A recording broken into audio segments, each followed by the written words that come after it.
জয় মা কালী, জয় বাবা শনিদেব, জয় বাবা ভোলেনাথ। তো নমস্কার বন্ধুরা, আজকে আমরা আলোচনা করতে চলেছি মেষ রাশি বা লগ্নের জাতক জাতিকাদের এই 2025 সালের মে মাস কেমন যাবে, কোন কোন বিষয়ে সতর্ক থাকতে হবে মে মাসে মেষ রাশি বা লগ্নের জাতক জাতিকাদের, এছাড়াও কোন কোন বিষয়ে তারা অত্যন্ত বেশি সাফল্য লাভ করবে, এই সবই কিন্তু আলোচনা করব আজকের এই ভিডিওটিতে। তাই জন্য আপনাদের কাছে প্রথমেই যেটা অনুরোধ করব যে ভিডিওটিতে অবশ্যই একটি লাইক, একটি শেয়ার এবং আমার চ্যানেলটিকে সাবস্ক্রাইব করে পাশে থাকা বেল আইকনে ক্লিক করে নোটিফিকেশান বাটনটা কিন্তু অল করতে ভুলবেন না, যাতে জ্যোতিষশাস্ত্র সম্পর্কিত সঠিক ভিডিও আপনার কাছে দ্রুত পৌঁছে যায়। এছাড়াও কমেন্ট বক্সে কিন্তু অবশ্যই জানাবেন জয় মা কালী, মা দক্ষিণা কালী আপনাদের সমস্ত রকম বিপদ ও দুঃখের হাত থেকে কিন্তু রক্ষা করবেন। তো চলুন আজকের ভিডিওটা শুরু করা যাক। যেটা দেখা যাচ্ছে যে মেষ রাশি বা লগ্নের জাতক জাতিকাদের 2025 সালের মে মাসটি বৃদ্ধির সম্ভাবনায় পরিপূর্ণ। আপনি আপনার কেরিয়ার এবং আর্থিক বিষয়ে ভালো ফল কিন্তু করতে পারবেন, তবে ব্যক্তিগত জীবন এবং দায়িত্বের মধ্যে ভারসাম্য বজায় রাখা কিন্তু অত্যন্ত গুরুত্বপূর্ণ। সম্পত্তি এবং পারিবারিক বিষয়গুলিতে আরও মনোযোগ দেওয়ার কিন্তু প্রয়োজন হতে পারে। 2025 সালের মে মাসে বড় বড় গোচর কিন্তু ঘটছে। এই মাসিক ভবিষ্যৎবাণীটি সমস্ত গুরুত্বপূর্ণ গোচর বিবেচনা করে কিন্তু তৈরি করা হয়েছে। গোচরগুলি আপনার লগ্ন বা চন্দ্র রাশি অনুসারে কিন্তু তৈরি করা হয়েছে। যেটা দেখা যাচ্ছে যে কেরিয়ারের ক্ষেত্রে এই মে মাস আপনার জন্য স্থিতিশীল উন্নতি কিন্তু বয়ে আনবে। সূর্য প্রাথমিকভাবে আপনার প্রথম ঘরে অবস্থান করবে, যা আপনাকে কর্মক্ষেত্রে আত্মবিশ্বাস এবং দৃশ্যমানতা কিন্তু দেবে। আপনি উদ্যোগ নিতে পারেন। সূর্য সপ্তম ঘরে দৃষ্টি রাখবে, এর ফলে অংশীদারিত্ব বা দলগত কাজে আপনার কিছু চ্যালেঞ্জের কিন্তু মুখোমুখি হতে হবে। 15ই মের পরে সূর্য আপনার দ্বিতীয় ঘরে প্রবেশ করবে, এর ফলে আপনার মনোযোগ আর্থিক পুরস্কার এবং ব্যবহারিক বিষয়গুলিতে স্থানান্তরিত কিন্তু হতে পারে। 7ই মে থেকে 23শে মে পর্যন্ত বুধের গোচর আপনাকে আরও স্পষ্টবাদী এবং প্ররোচিত কিন্তু করবে। আপনি ক্লায়েন্টদের সাথে যোগাযোগ, চাকরির সাক্ষাৎকার এবং পেশাদার প্রস্তাব থেকে কিন্তু লাভবান হতে পারেন। 14ই মে থেকে বৃহস্পতি তৃতীয় ঘরে প্রবেশ করবে, এর ফলে এটি প্রভাবশালী ব্যক্তিদের সাথে যোগাযোগের আপনার ক্ষমতা কিন্তু বৃদ্ধি করবে। এই গোচর ছোট ভ্রমণ বা লেখালেখি সম্পর্কিত পেশাগুলিকে কিন্তু সমর্থন করে। চতুর্থ ঘরে মঙ্গল দুর্বল হলে কর্মক্ষেত্রে চাপ কিন্তু তৈরি হতে পারে। এটি পরোক্ষভাবে পারিবারিক উত্তেজনা বা মানসিক ক্লান্তির একটা কারণ কিন্তু হতে পারে। যেটা দেখা যাচ্ছে যে আর্থিক দিক দিয়েও এই মে মাসের মূল লক্ষ্য কিন্তু হতে পারে আর্থিক বিষয়, কারণ মে মাসের প্রথমার্ধে সূর্য এবং বৃহস্পতি উভয়ই আপনার দ্বিতীয় ঘরকে সক্রিয় করছে। এটি বিশেষ করে স্বপ্রচেষ্টা এবং বক্তৃতার মাধ্যমে উপার্জনের সুযোগ কিন্তু দিতে পারে।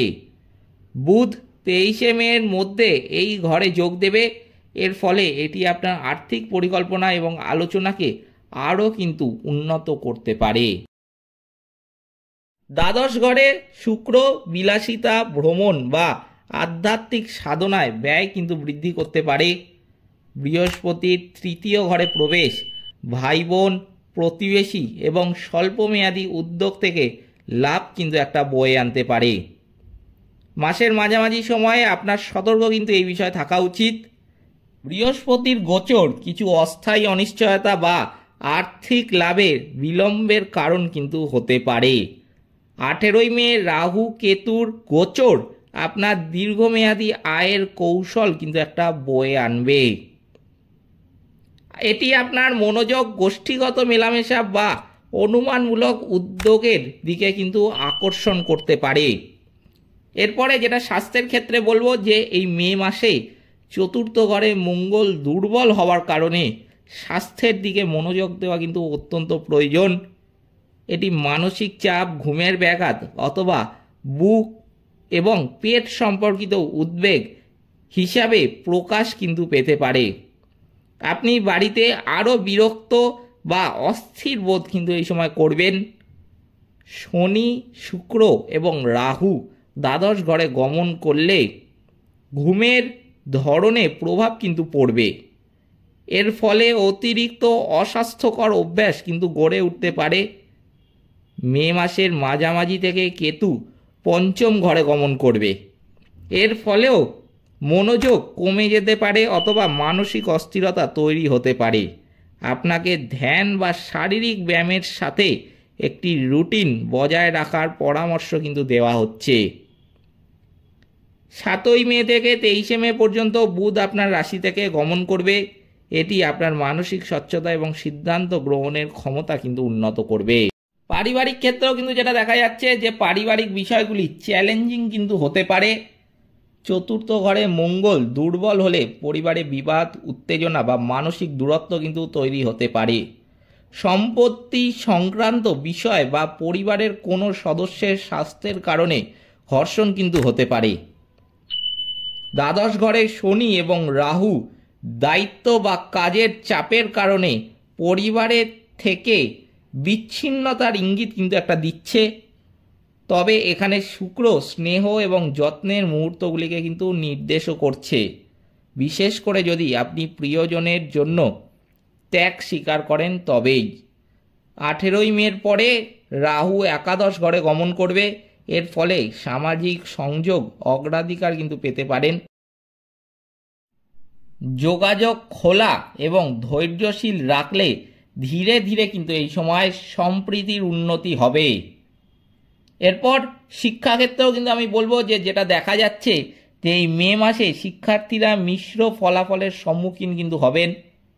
দ্বিতীয় ঘরে বৃহস্পতি মে মাসের মাঝামাঝি পর্যন্ত শিক্ষাকে কিন্তু সহায়তা করবে, বিশেষ করে অর্থ, বক্তৃতা বা ভাষাতে। তৃতীয় ঘরে গমনের পরে কৌতূহল বৃদ্ধি পাবে এবং নতুন বিষয় অন্বেষণ করার আকাঙ্ক্ষাও কিন্তু বৃদ্ধি পাবে। তবে চতুর্থ ঘরে মঙ্গল একটি বিভ্রান্ত মন কিন্তু তৈরি করতে পারে। আপনার বাড়িতে মনোনিবেশ করতে অসুবিধাও কিন্তু এই সময় হতে পারে। 18ই মে থেকে কেতু পঞ্চম ঘরে গমন করবে। এর ফলে নিয়মিত শিক্ষামূলক কাজে অনিয়মিত মনোযোগ বা অনীহা কিন্তু দেখা দিতে পারে। শিক্ষার্থীদের অবশ্যই বলবো শৃঙ্খলাবদ্ধ থাকতে হবে এবং বিভ্রান্তি কিন্তু এই সময় অবশ্যই এড়িয়ে চলতে হবে। দলগত অধ্যয়ন বা পরামর্শ দান প্রেরণা বজায় রাখতে কিন্তু অবশ্যই সাহায্য করবে। অতএব কিছু কিছু ব্যাপারে কিন্তু অবশ্যই সতর্ক থাকতে হবে এই মেষ রাশি বা লগ্নের জাতক জাতিকাদের মে মাসে। বাকি কোন কোন বিষয় তারা সাফল্য অর্জন করবে তা তো আমি বলেই দিলাম।